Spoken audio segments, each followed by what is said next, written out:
கர்த்தருடைய பரிசுத்த நாமத்துக்கு மகிமை உண்டாவதாக. 2025 2வது மாதம் 1ஆம் தேதி அழகான ஒரு ப்ராமிஸ் வேர்டோடு நான் உங்களை சந்திக்கிறேன்.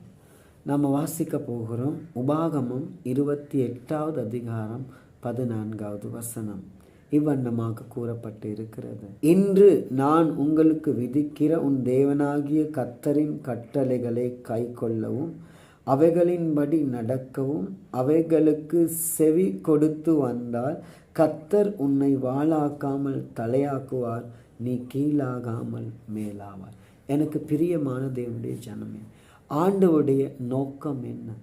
ஆண்டவருடைய இலக்கு, ஆண்டவருடைய வாஞ்சை, ஆண்டவருடைய ஆசை, ஆண்டவருடைய குறிக்கோள் என்னவென்று நாம் பார்த்தா, நம்மளை மேலாக்குவதே, நம்மளை உயர்த்துவதே, நம்மளை ஆசீர்வதிப்பதே தான் அவருடைய நோக்கம். ஏற்ற காலத்திலே உன்னை உயர்த்தும்படிக்கு அவருடைய பலத்து கரத்திலே அடங்கிரு என்று தான் வேதம் சொல்லுகிறது. அப்போ தேவன் நம்மளை தலையாக்கணும்னா, கீழாக்காமல் அவர் மேலாக்கணும்னா நாம் என்ன செய்யணும்?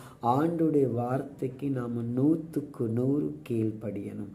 ஆபிரகாம் அப்படி கீழ்ப்படிந்த போது ஆண்டவர் ஆபிரகாமை மேலாக்கினார். அன்பான தேவனுடைய ஜனமே, மொர்தெக்காய் ராஜ வாசலிலே இருந்த மொர்தெக்காயை ஆண்டவர் அந்த தேசத்துக்கே உயர்த்தினார்.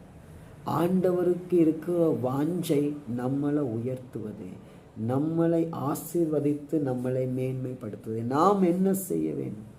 அவருடைய சொல்லுக்கு மரியாதை கொடுத்து அந்த சொல்லுக்கு இணங்கி அதற்கு கீழ்ப்படிந்து நாம் வாழும்போது இந்த வருஷத்தில் கர்த்தர் நம்மை பயங்கரமாய் ஆசீர்வதித்து உயர்த்தி மேன்மைப்படுத்துவார். நீங்கள் நினைக்கிற எல்லாம் காரியத்தில் கர்த்தர் வாய்க்கை செய்வார், உங்களை வாளாக்காமல் தலையாக்குவார்.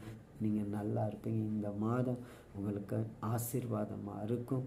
நோவாவுக்கு கிருபை கொடுத்த தேவன் அவருடைய கண்களில் உங்களுக்கும் கிருபை கொடுப்பார். ஆண்டவருடைய இலக்கே உங்களை உயர்த்துவது தான். செபிக்கலாம். அன்பான ஆண்டவர், இந்த 4 வசனத்தை கேட்ட பிள்ளைகளை ஆசீர்வாதிங்க, ஒரு பெரிய மாற்றத்தை கொடு. இயேசு கிறிஸ்துவின் மூலம் செபிக்கிறோம் பிதாவே. ஆமென், ஆமென், ஆமென். God bless you.